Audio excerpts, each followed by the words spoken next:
Wondering how do I monetize and recover a dead email list, especially if you've got a high ticket offer.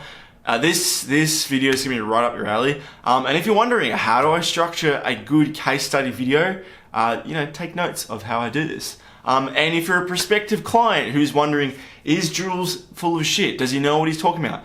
Here's a 10-second testimonial of John saying the good stuff that you want to hear. Hey there, my name's John Chintanrode and wanted to leave a quick testimonial for Julian. The format was he and I would schedule a call once a week. We have these ongoing where he kind of would pick my brain, really learn my voice and write in my voice. So when I read his emails, I'm like, oh shoot, this is kind of close to what I would write if I could write well, right? And as a result, I think over the past 30 days, he brought in 7 deals, 7 new clients, and my offer is $9,800. So that's practically $70,000 of new business.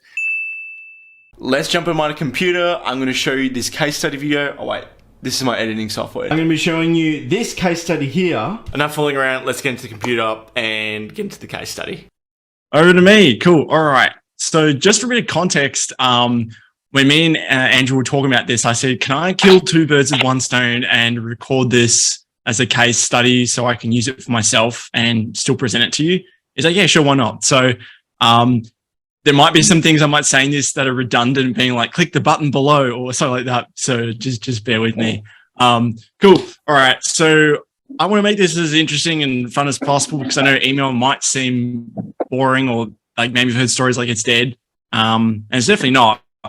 And I want to talk to you about quick case study, how I took this guy's dead email list from 0 to $140,000. This is US dollars too. In 60 days, and it was a list of 2,400 people, so not a lot. And yeah, this is where I'm going to do the classic, like, who is this video for? So like I said, a little bit of redundant because I know what you guys are here for, here to learn if this is a good fit for your clients or whatever. But yeah, you should keep listening if you've got a dormant list, it's barely got a pulse, not sure how to monetize it. Maybe you're really super busy with fulfillment or sales with your offer. You just don't have time to strategize how to think long-term with your customer base and the list. And this is a big one. Maybe you can write, but you just got no bandwidth for what to actually include in terms of the emails and strategy. And maybe it feels a bit daunting. So you guys definitely fit in this category of an agency. So this definitely works if you're a coach, a consultant, course creator, or an agency owner. It will really help if you have a proven offer or a program or a product that gets people results. That's the backbone of this. Like, it needs to get results. You already have an email list. That's super powerful as well. If you're getting opt-ins from like a lead magnet or from paid ads, that's definitely a bonus. It's going to make it a lot easier. If you're looking for a cost-effective way to scale without pouring a bunch of money into acquisition, I'm going to roll you through these today. And I am going to give you lots of examples too, and not just praise of being like, he's awesome, because I think we've all seen testimonials like that before. So what I'll do is I'll just do my 30-ish minute presentation. That's how much I timed it today, and then got some questions at the end. So before I want to get into John's case study, John was the guy I showed you at the start. Who am I and why should you listen to me? So I started at the very bottom of the barrel. That's me on the left there, being a gym instructor. In 2019, I had a real passion for marketing. I was doing some like Facebook ads on the side. I was doing what else? Like chatbots, just trying to find my own thing. But then it wasn't until I got made redundant as a personal trainer because of COVID. And then I was kind of just left, what do I do? So I started writing emails on Upwork for nothing. And on the right here was my office. It's not as grim as it actually seems, but I just moved with my girlfriend at the time to Adelaide, and we moved into a grandma's before we found accommodation. And that was my office. And I was running the podcast from there. And yeah, it's kind of fun to look back at that. But how I got better quickly and how it's relevant to you is because I don't know if you remember JobKeeper, but I had JobKeeper at the time. And instead of spending it on frivolous things, I actually just spent JobKeeper on hiring one of Australia's top copywriters to get me good really quickly. So then I would take the money, I would then invest it in Pete, I would then get a good testimonial from a client, and then I would use that to get a better win and a better win and a better win. And I followed that process for 2 years, and it worked really well just doing that. So then I've generated some crazy results for clients as a copywriter. This email ad sequence, Facebook ad sequence is doing $1 million a month right now, and they've brought in 10 million. So this is from Kraken Digital.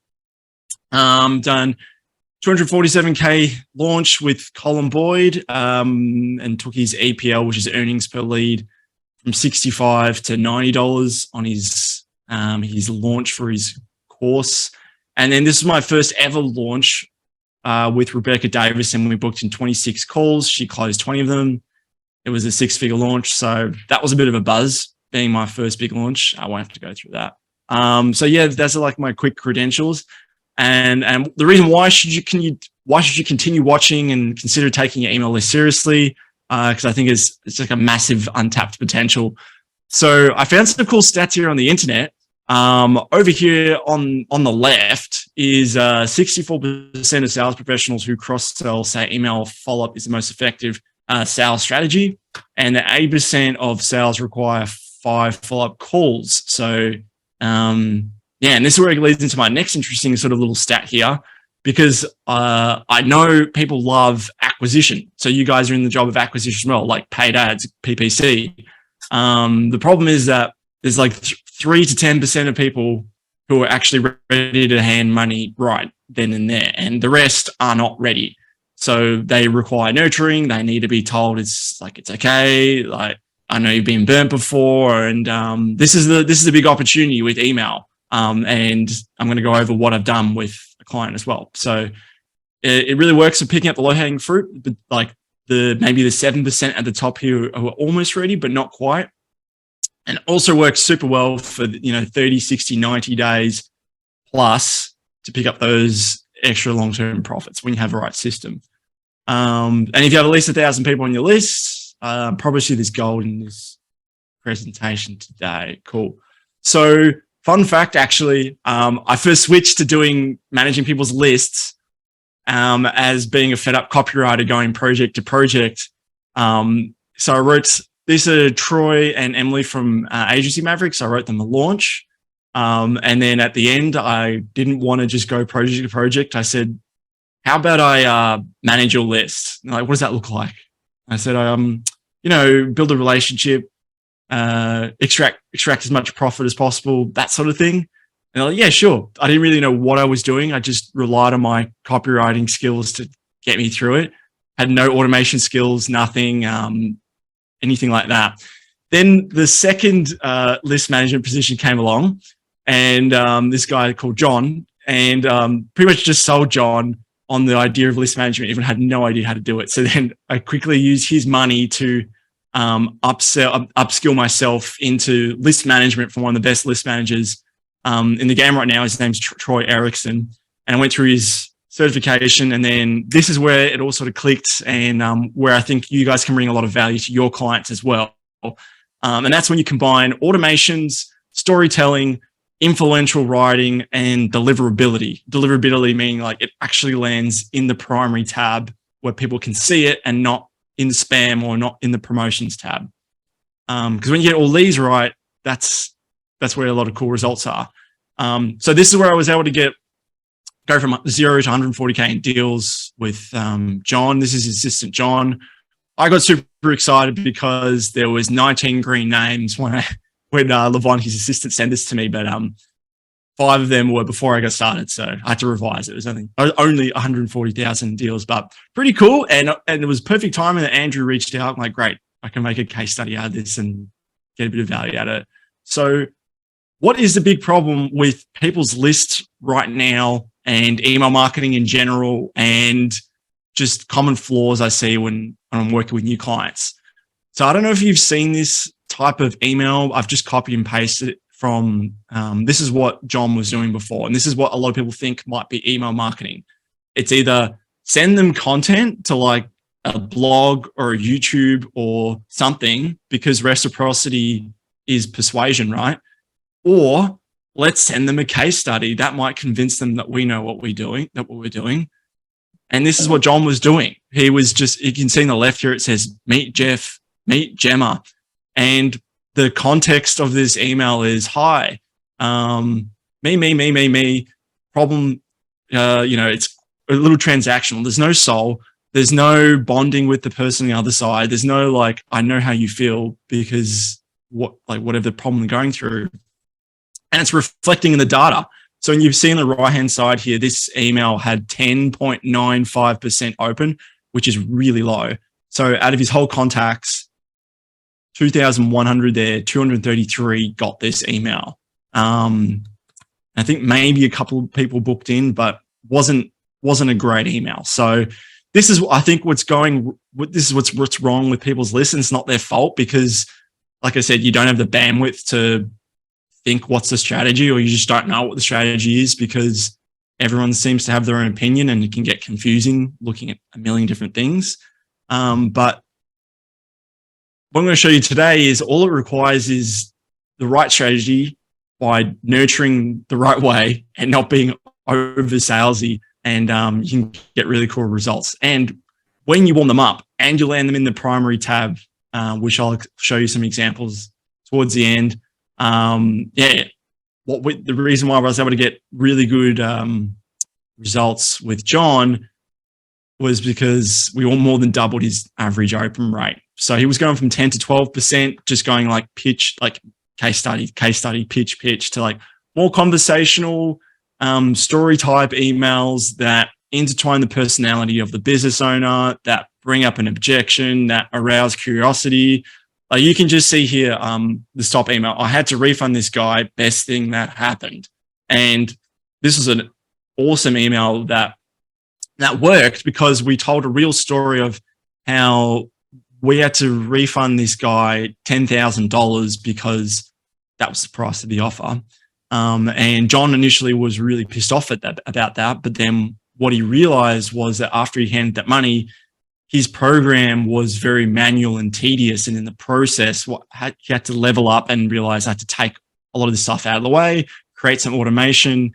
And since then, his students have been able to go and get results faster, and he hasn't had to activate the guarantee ever since. So that is a type of story that resonated really well. And we're able to intertwine a lot of the personal side, the slice of life. And it's reflecting well on the data. So I saw this, and I did this early in this month, and that's when I started to be like, oh, okay. So now I'm starting to see the patterns that are starting to work. So it's less on the pitch, transactional, and more on like the relationship building, giving value, not necessarily always how to, but just understanding where the person's at, and then a soft pitch at the end. So after 30 days of nurturing and doing this strategic storytelling, you can see we've got 84 booked calls, more than doubled his open rate for the welcome email, which sets the scene for everything when they come in, and reactivated 40% of his list. So yeah, 2,400 and about 1,000 reactivated since in the first 30 days. So a good rule of thumb is for email strategy, if you could just take a picture of this, it's infrequency and poor strategy equals ghosting and hard times. Whereas if you're consistent and you get good strategy, you get good relationships and a lot of money. The hard part is figuring out what do you do to restart a relationship when you haven't contacted the list for a while, or that's where most people are at. They haven't really contacted lists for a while, or maybe they do it once in a while. So here's what we did with John to reactivate the relationship. Cool. So what you're looking at here is, it says the top 3 profitable recruiting business niches in 2022 you must take advantage of urgently. I didn't know when John handed me his deposit for our arrangement that his list was dead. He hadn't contacted his list for 3 months. All he had was some YouTube ads, some follow-up emails, and that was it. So he had about 2,200 people just sitting there, hadn't had an email. So thinking about this, I thought, right, what's a good way to get them really interested and potentially make a sale along the way? So instead of just giving them some crappy PDF and or something like that, I wanted to arouse a lot of curiosity and answer a burning question they might have, especially when someone is thinking of starting recruiting. So just for a bit of context, John, he teaches his clients how to start their own profitable recruiting business. Probably should that at the start. But I know a big objection that they would have is, oh, I'm at my job right now, not making a lot of money as a recruiter. How is it even possible to make $20,000 commission as a recruiter? So to tie this all in, I wanted to create a freebie that answers this, that also it dangles a solution and showcases a lot of proof. So that was the strategy of this reactivation campaign. They get value and we get a chance to show them that there's a better way. And just by using the subject line, remember me, ? 500 people were able to see this. I think it's a super powerful reactivation campaign anyone can use and potentially pick up an extra sale or two. So the formula that I've got here is that you pretty much just answer a burning question, you dangle the solution, and then you back it up with proof. So I asked, so what are the top 3 profitable niches? Like, here's one of the niches, sales and digital marketing. I back it up with stats from a government site I found in 5 minutes, and then showcase some proof just to show what we're doing. At the end, very soft call to action. If you need help with this, if you want some more information, click the link here. Happy to help. If not, totally fine. You know, got some great content planned for the weeks coming up. And just started the next phase of getting this list warm and ready, which you might probably be wondering is, this is where we do the strategic storytelling. Like I told you before, with having to give that guy a refund and making the program even better. So I get asked a lot, like, Jules, what do I write about? Like, what are the templates, or what's the perfect strategy? I wish I could give a simple answer, but there isn't any. Part of the reason why I think I was able to get results well is because part of being a copywriter is that you have to understand your avatar inside out. And to do that, you have to know what objections are people going to have. And this just makes such good content when it comes to like just covertly, subtly selling. You can bring up objections and then solve them with proof. So what objections do your agency clients have? I've been bet before. I've done this. I've gone through this. It's expensive. I don't have the time for this. What happens if you send me leads? I'm not able to close them. You can write out 10, 15, 20 different objection ideas, and then tie that together with proof, with testimonials, with story. And don't make it like I showed you at the start, where it's like, here's a problem, here's a solution, here's what happened. You start in the middle of the story, like this person was fed up with blah, blah, blah. Another good option is to Google a horror story of your industry and then explain how you do things differently, and then tie in strategic proof. So there's some content ideas you can run with, and that's what I normally do with my clients. Another thing as well is, what do they need to believe in order to ascend into a customer? So what I love to think about is, okay, so where are they at right now? Where do they want to go? What's their end desired state? And then what's in the middle? Because there's all these stories and past emotional baggage and just bullshit that they believe. It's not their fault. That is not helping them, and it's not helping them get to their end result. And that's part of your job in this email strategy, is to just slowly build belief that, oh my God, like I have to work with Andrew because there's no other way. I hope that makes sense. And then how can we get them to know, like, and trust us faster? So those are my 3 objectives when it comes to strategizing writing emails for the long term. Cool. You guys following with me so far? Yeah, definitely. Cool. All right. So yeah, how do you build the know, like, and trust factor faster? Storytelling is by far the best way. I do in nearly all the emails. I love to use images and everything else. So, how do you go about finding stories? You could go to Reddit or Facebook groups. Sometimes they're okay. Like sometimes you'll find a story, but it's really missing the key connection part.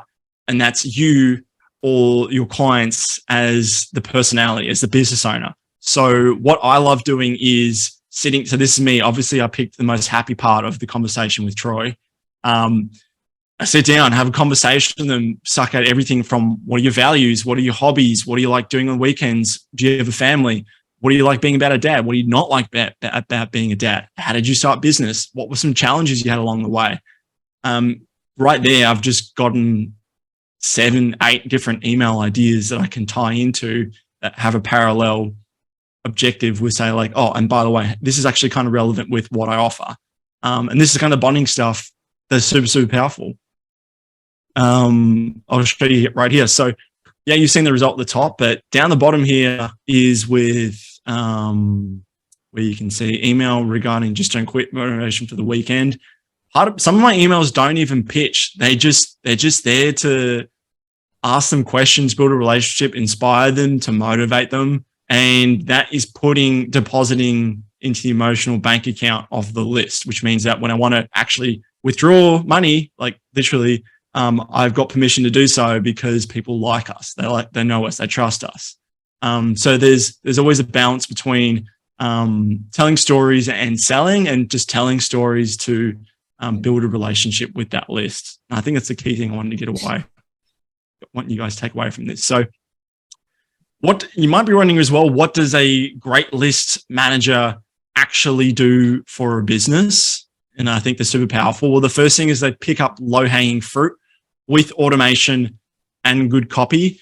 So for an example here, this is a win back call sequence. So a low-hanging fruit that so many businesses don't include is when someone lands on a calendar, do you have a follow-up email sequence in place to get them back onto a call? It's not, most of the time, it's actually not because they didn't want to get on the call, it's because they got distracted.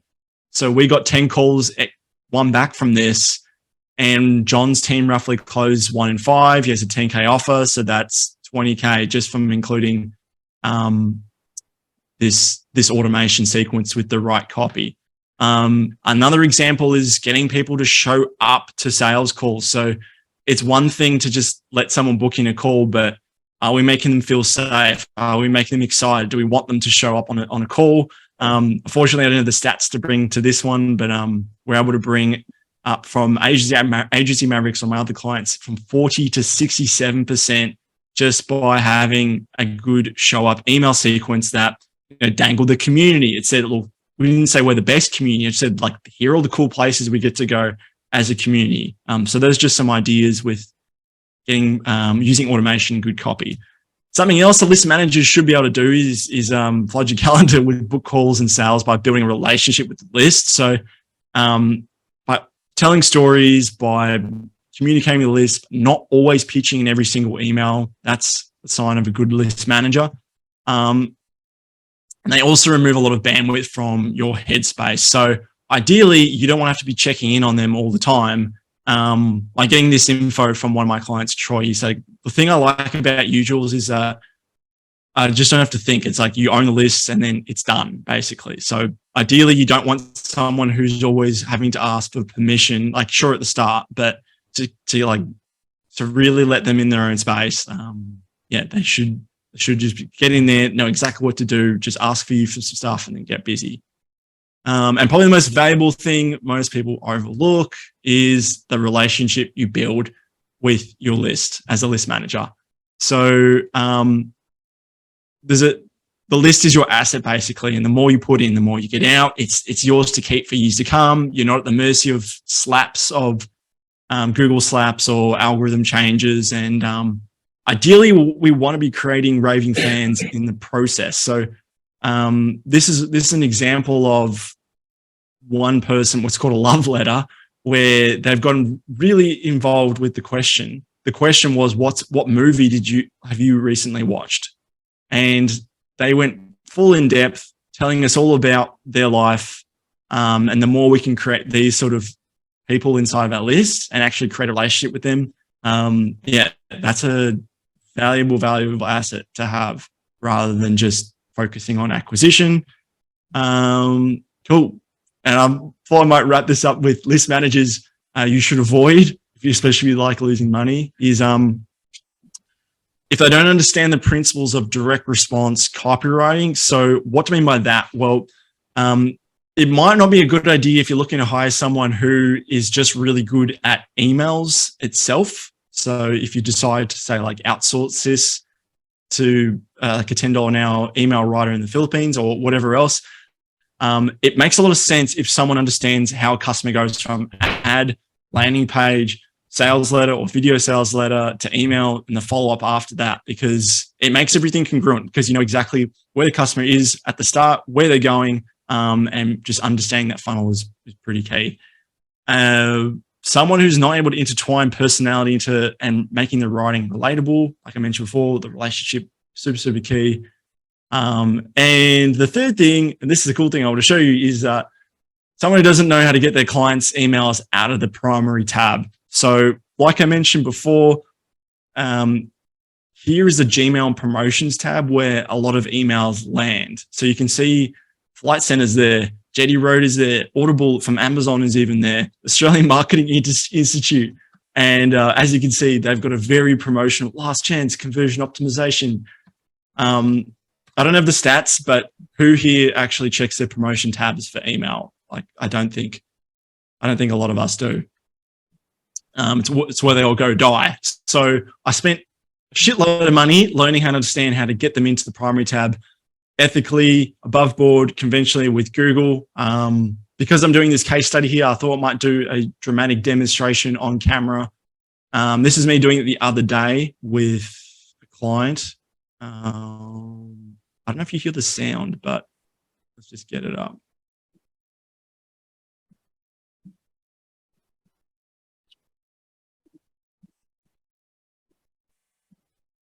Can you hear the sound coming through your end? No sound. I can hear you talking. That's okay. I'll just walk through it while I'll narrate while it's happening. Okay, so normally when I test people's, normally I will test people's emails if they're landing in the primary tab or the promotions tab. So this was one guy's email here. So you can see that same email that I sent in the test phase lands in the promotions tab where it lands with all the other offers. And then same email I've sent landing in the primary tab. And then I'm pretty sure I'll do a second example. Yep. Second example, that's where it normally lands in the first testing phase. And then same email landing in the primary tab. Cool. That's just all I wanted to show you. So that's something unique that I bring to the table and bring to your client's table as well, is the deliverability part. Because it's one thing to be able to write good copy, create a great offer, tell stories, but if it's not landing in the primary tab, it's not going to get opened. If it's not going to get opened, it's not going to get clicked on. If it's not going to get clicked on, you won't get as many sales. That's the end thing. And yeah, that's part of the reason why I was able to more than double John's open rates here. All right, so quick summary of what a good list manager knows how to combine. It's automations, storytelling, influential writing, deliverability, and the full spectrum of copywriting from ad, landing page, sales letter, and email. Cool. So this is the redundant part. So if you're looking for someone to revive your dead email list, start filling your calendar with leads, and finally someone to just own the list so you don't need to think about the back-end marketing, you can click the button below to apply. And where does that button take you? Well, it takes you to this page here, which is my client's results page. If you want to have a look at more in depth, got some video testimonials. I've got plenty more screenshots, and just keeps going. And then down the bottom, there's a calendar embed here that you can have a look to apply and book in a time with me. And if you're not ready, that's cool too. You can check out my podcast, Storytelling Secrets. I give away all my secrets for free. I'm pretty much documenting my whole journey right now. I've been doing that since I was a gym instructor, and I'm still doing it to this day, and it's super fun. So you can check that out on iTunes. Excuse me. I'm also on YouTube, where I do the similar sort of things to the podcast, but it's a bit more polished, showcasing all my discoveries and insights and what's working. Hey, so if you enjoyed this content today, you're interested to learn more how you can maybe monetize your list, especially with email marketing, maybe you should check out this playlist right here. I've got 6 or 7 videos so far, all from case studies, all from clients, all working in the field, really good stuff, actionable content, not just fluffy 1, 2, 3. I actually break down email campaigns at work. I actually break down automation strategies, really cool stuff. So if you've got an email list, you're not really sure what to do with it, or maybe you're looking to monetize in different ways, especially if you've got a high ticket offer, I highly recommend you go check out this playlist.